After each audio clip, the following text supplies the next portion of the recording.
Eh Vador, ça te parle ça? Ok.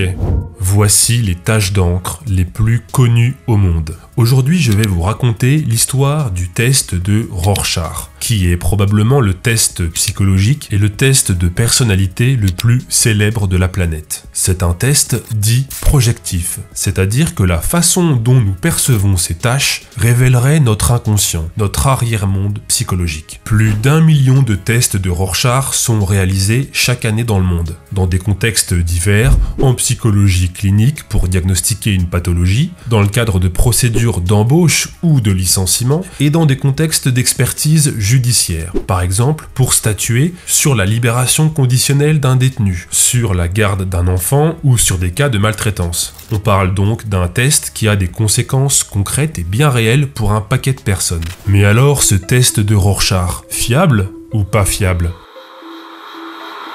Suspense ou pas suspense?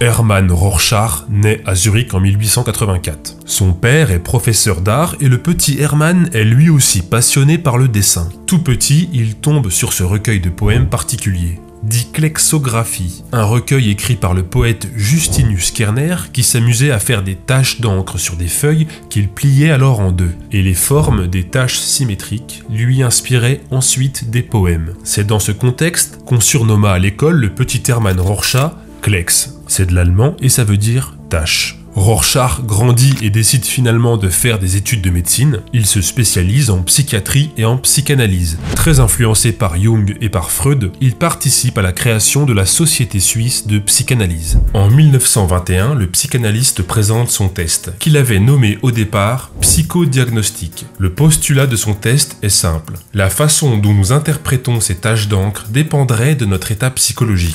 En gros, dans cette tâche, par exemple, les individus stables psychologiquement ne percevraient pas la même chose que les schizophrènes. En 1922, donc juste un an après la publication de son test, Rorschach meurt brutalement d'une péritonite à 37 ans. Le test de Rorschach deviendra vite le test psychologique le plus pratiqué au monde. Concentre-toi, Vador. Qu'est-ce que tu vois là?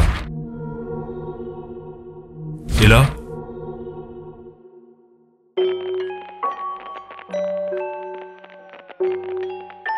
Qu'est-ce que cela pourrait être? Voilà l'unique question que le psychiatre ou le psychanalyste doit poser à la personne testée face à chacune des planches. Certaines en noir et blanc, d'autres en couleur, et elles doivent être présentées dans un ordre bien précis. Ensuite, pour analyser les résultats, on a deux approches différentes. Il y a l'approche quantitative. Ici, le professionnel rassemble toutes les données qu'il a notées pendant le test. Les formes différentes identifiées par le testé, le temps qu'il a mis à répondre, est-ce qu'il s'est concentré sur un détail ou sur l'ensemble de l'image, combien d'interprétations différentes a-t-il énoncé sur la tache d'encre, etc., etc. Donc on prend toutes ces données chiffrées et avec un système de calcul complexe, on arrive à un diagnostic. Mais Rorschach avait lui-même écrit dans le manuel de son test « Il est impossible de donner des instructions proprement dites pour le dépouillement des résultats, ni même de fournir une sorte de tableau de la marche à suivre. » Donc il arriva à ce qu'il devait arriver, on s'est retrouvé décennie après décennie avec des centaines de systèmes de calcul différents proposés par des psychiatres et des psychanalystes.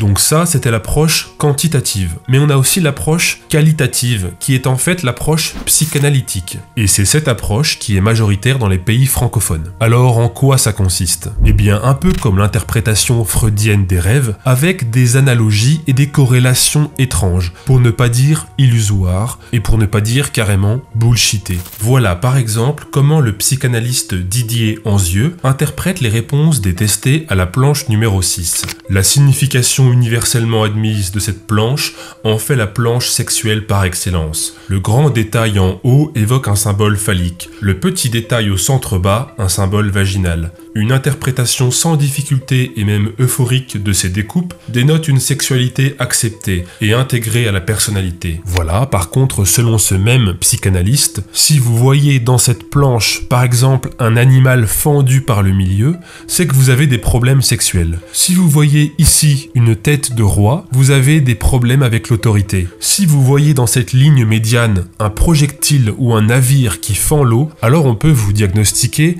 des tendances paranoïaques ou homosexuel. Et là, si vous percevez un nid dans ce petit détail, on vous diagnostiquera une régression infantile. Pourquoi? Bah on sait pas, hein. Ça sonne bien j'imagine. Un nid égale un œuf, égale un bébé, égale une régression infantile. Je suis très attaché à ma maman, est-ce que c'est grave? Combien je dois, docteur? Et même les tout petits détails sont intéressants dans ces taches d'encre. Ah! On a même utilisé le test de Rorschach au procès de Nuremberg. Les nazis y ont tous eu droit. Allez, petit test. Qu'est-ce que vous voyez ici? C'est la planche numéro 2 du test. Allez, on se concentre, je vous écoute. Je suis sûr que vous voyez plein de choses. Eh bien, on sait par exemple que dans cette planche numéro 2, Hermann Göring a vu 2 hommes danser. Et franchement, moi aussi je les voyais. Et pour les psychiatres, c'était la preuve d'une hypomanie qui entraînait des changements vifs d'humeur chez Hermann Göring. Voilà, donc faites bien gaffe à ce que vous voyez ici. Ouais, d'accord, j'ai compris.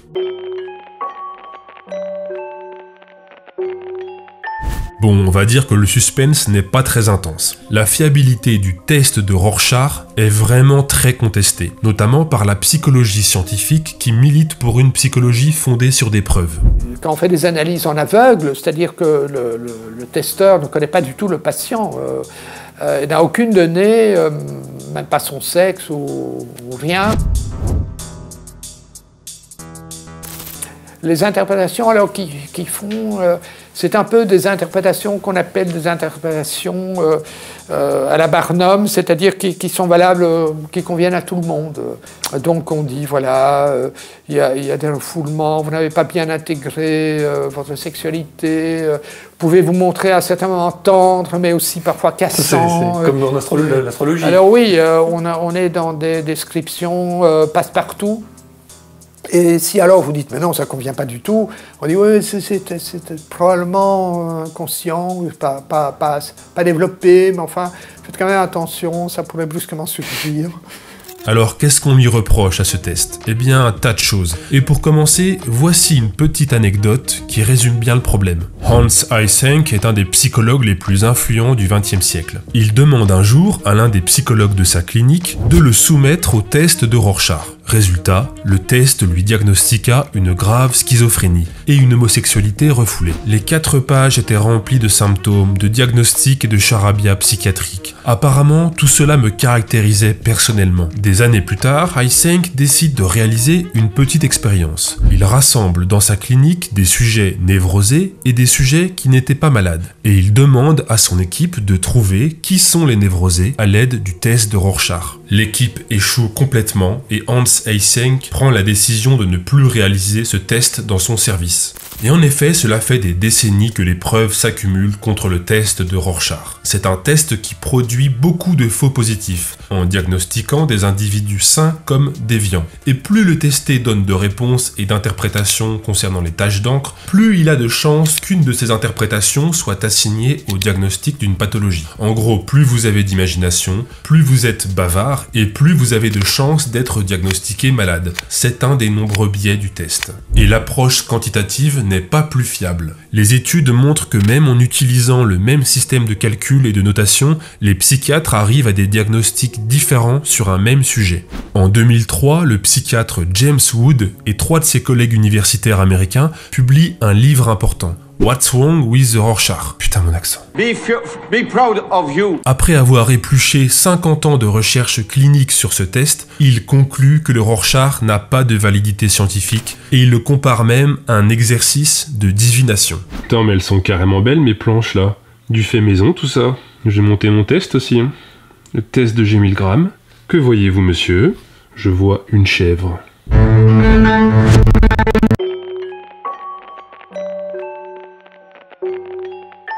Bon, on est en 2021, le test de Rorschach fête justement ses 100 ans cette année. Et malgré des tonnes d'études année après année qui démontrent son inutilité, le test de Rorschach est toujours largement pratiqué. Il est utilisé devant les tribunaux pour des affaires très graves, par exemple pendant l'affaire Outreau. Il est remboursé par les compagnies d'assurance médicale. Il est utilisé pendant des entretiens d'embauche. On le fait passer dans le cadre de batailles parentales pour la garde des enfants, etc., etc.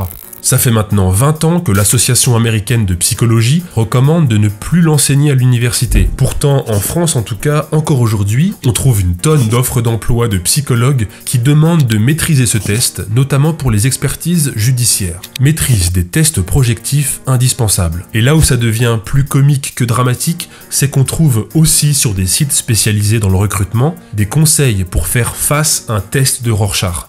En ce qui concerne l'interprétation à proprement parler, il est conseillé d'éviter toute interprétation morbide. Tentez autant que possible de privilégier la vision de formes humaines, qui doivent être aussi fréquentes que les formes animales. Lorsque vous pensez que le dessin montre un mouvement, exprimez-le de façon positive. Concrètement, préférez les mouvements dynamiques à ceux d'introspection. Décrivez le moins possible de postures accroupies ou allongées. Lorsque des couleurs sont présentes, manifestez bien que vous les prenez aussi en compte dans l'interprétation, sans toutefois les privilégier. Je vois un gentil chien. Je vois une radio de poumons cancéreux. Et voilà, c'était l'histoire du test de Rorschach, une histoire qui n'est pas terminée comme vous l'aurez compris. Pour cette vidéo, je me suis largement inspiré de l'article de Jacques Van Rillard, publié dans la revue Science et Pseudosciences. Les autres sources et les études sont aussi en description. Si vous voulez voir une super vidéo sur la psychanalyse, je vous conseille de regarder celle-ci, Les déconvertis de la psychanalyse. Ce sont 4 anciens psychanalystes qui parlent de leur ancienne pratique, et c'est passionnant. Merci beaucoup à tous les tipeurs. Si vous souhaitez soutenir mon travail, ça se passe sur Tipeee ou Utip. Je reviens bientôt avec le format enquête et on se penchera sur le cas d'un charlatan de haute volée qui est actuellement encore en activité. C'était G1000 grammes, à très vite.